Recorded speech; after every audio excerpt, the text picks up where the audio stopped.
Alors, Orange Sky Laundry, qu'est-ce que c'est? C'est un service qui a été inventé en 2014 à Brisbane d'abord, en Australie, et ça s'est déployé après, notamment dans la périphérie de Brisbane et puis dans d'autres villes.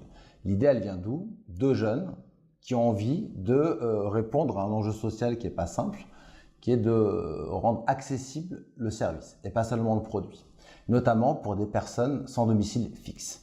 Quand on est loin des centres et qu'on est loin des centres d'hébergement, avoir accès en tant que sans domicile fixe à un produit ou de la nourriture ou des habits, c'est pas si compliqué que ça. Le service public y arrive.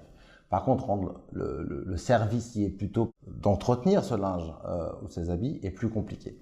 Donc, ils ont réfléchi à un système qui veut dire comment nettoyer les habits aussi de ces sans domicile fixe, qui est des enjeux de propreté et de respect de l'individualité. Donc, ils ont bricolé un véhicule dans lequel ils ont mis des machines à laver. Et donc, ça a créé une accessibilité au service qui dépasse l'accessibilité aux produits. Alors, pourquoi ce projet, au-delà de son intérêt social, illustre notre projet de recherche actuel? C'est la question de l'enjeu du lieu.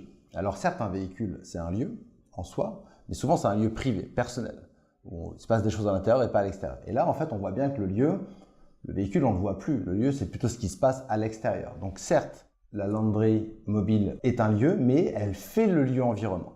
Elle crée l'espace public environnement. Et c'est en ça que c'est un projet très illustratif. C'est ce qui se passe autour du véhicule qui compte. Ces objets-là créent des nouveaux repères urbains. Nouveaux, pas dans l'activité, mais dans des endroits où il pouvait ne pas y en avoir. Et bien, grâce à cet objet-là, il y a un espace environnement qui crée un repère urbain à certaines temporalités. Donc, il y a une dynamique et une standardisation.